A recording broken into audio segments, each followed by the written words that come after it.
మహాభారతం క్రూరమైన కురుక్షేత్ర యుద్ధంతో ముగియలేదు. పాండవులు గెలిచారు, కానీ వారి స్నేహితులు, బంధువులను కోల్పోయారు. వారు స్వర్గలోకానికి తమ చివరి యాత్రను ప్రారంభించారు.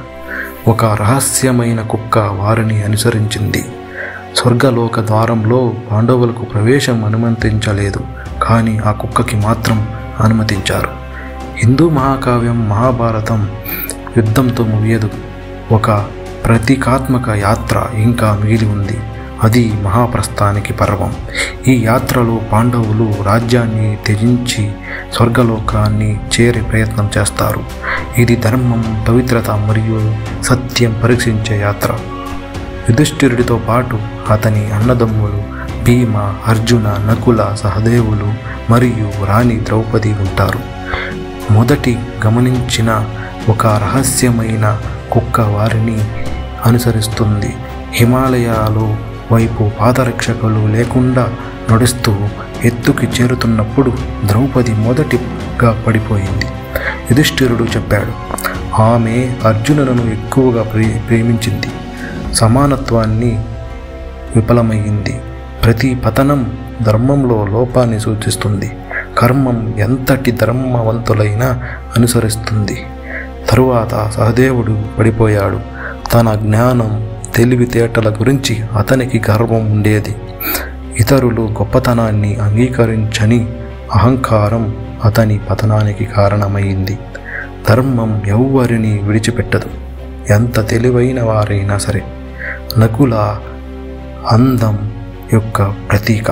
సహదేవుని తరువాత పడిపోయాడు. తన లోపం, తన రూపంపై గర్వం.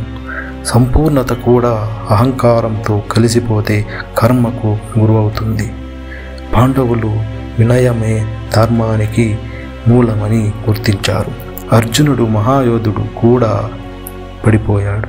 కౌరవులను ఓడించిన అతను తన వాగ్దానాలను నిలబెట్టుకోలేకపోయాడు. తన గొప్పతనంపై గర్వం, వాగ్దానాలను పాటించలేకపోవడం అతని పతనానికి కారణమైంది. ధర్మం నిర్దాక్షిణ్యంగా ఉంటుంది, సర్వశక్తిమంతుడికి కూడా. భీముడు శక్తివంతుడైన వాడు, తరువాత పడిపోయాడు. తన లోపం, అతిగా తినడం మరియు తన శక్తిపై గర్వం, తనను ఎవరూ ఓడించలేరు అనే ఆత్మ నమ్మకం. పర్వతాలు ప్రతి పాండవుని వారి పనులను కాకుండా వారి లోపాలను చూసి తీర్పును ఇచ్చాయి. యుధిష్ఠిరుడు మాత్రమే మిగిలాడు. నమ్మకమైన కుక్కతో పాటు యుధిష్ఠిరుడు ధర్మానికి కట్టుబడి పాపం లేదా లోపం లేకుండా జీవించేవాడు. అయితే అతని ప్రయాణం ఇంకా పూర్తి కాలేదు. ప్రతి అడుగు ధర్మం పట్ల అతని సంకల్పాన్ని పరీక్షించింది. యుధిష్ఠిరుడు స్వర్గలోక ద్వారానికి చేరుకున్నాడు. ఇంద్రుడు అతన్ని స్వర్గానికి ఆహ్వానించాడు, కానీ కుక్కను అనుమతించలేదు. ఇంద్రుడు అది ఒక జంతువు మరియు స్వర్గానికి దాన్ని విడిచేది లేదు అని చెప్పాడు. యుధిష్ఠిరుడి సమాధానం దేవతలను ఆశ్చర్యపరిచింది. యుధిష్ఠిరుడు చెప్పాడు, ఈ ప్రాణి నమ్మకమైన విధంగా నా వెంటే ఉంది. దానిని వదిలేయడం పాపం. నా మీద ఆధారపడిన వారిని వదిలేయడం కంటే స్వర్గాన్ని త్యజిస్తాను అన్నాడు. యుధిష్ఠిరుడు కుక్కను వదిలిపెట్టడానికి నిరాకరించాడు. అతనికి నమ్మకం మరియు దయా ధర్మం. అతనికి స్వర్గం ఒక ప్రాణి మీద విశ్వాసం లేకుండా విలువైనదిగా అనిపించలేదు. ఆ కుక్క రూపాంతరం చెందింది. అది ధర్మరాజు, యముడు, ధర్మదేవత. మొత్తం యాత్ర ఒక పరీక్ష. మరియు యుధిష్ఠిరుడు ధర్మం యొక్క స్వరూపంగా నిరూపించబడ్డాడు. యుధిష్ఠిరుడు స్వర్గంలోకి ప్రవేశించి అక్కడ దుర్యోధనుడు కూర్చున్నట్టు చూశాడు, కానీ అతని అన్నదమ్ములు మరియు ద్రౌపది అక్కడ కనిపించలేదు. ఆశ్చర్యపడి అతను దేవతలను ప్రశ్నించాడు. దేవతలు తెలిపారు, దుర్యోధనుడు క్షత్రియ ధర్మాన్ని పాటిస్తూ యుద్ధంలో మరణించాడు, అందుకే అతను స్వర్గంలో ఉన్నాడు. పాండవులు వారి ధర్మానికి ఉన్నప్పటికీ స్వర్గానికి చేరే ముందు తమ పాపాలకు నరకంలో శిక్ష అనుభవించాలి. యుధిష్ఠిరుడికి ఒక ఎంపిక ఇవ్వబడింది, స్వర్గంలో ఉండటానికి లేక తన కుటుంబంతో నరకంలో చేరటానిక. తన స్వభావానికి నిబద్ధంగా అతను తన కుటుంబంతో నరకంలో ఉంటానని ఎంచుకున్నాడు. అతని కుటుంబానికి అంకిత భావం స్వర్గానికి ప్రలోభం కంటే గొప్పది.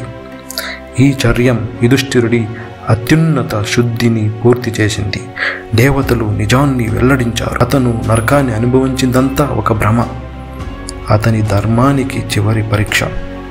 తన అన్నదమ్ములు మరియు ద్రౌపదితో మళ్ళీ కలిసి యుధిష్ఠిరుడు స్వర్గలోకానికి చేరుకున్నాడు. పాండవులు యాత్ర విజయం లేదా వైఫల్యానికి సంబంధించినది కాదు. అది ధర్మం, సత్యం, దయను పొందే మార్గం. స్వల్పమైన గమనించబడిన జీవులు మనిషికి గొప్ప పాఠాలు నేర్పుతాయి. ధర్మం నమ్మకత్వంగా మారి యుధిష్ఠిరుడికి మార్గదర్శనం చేసింది.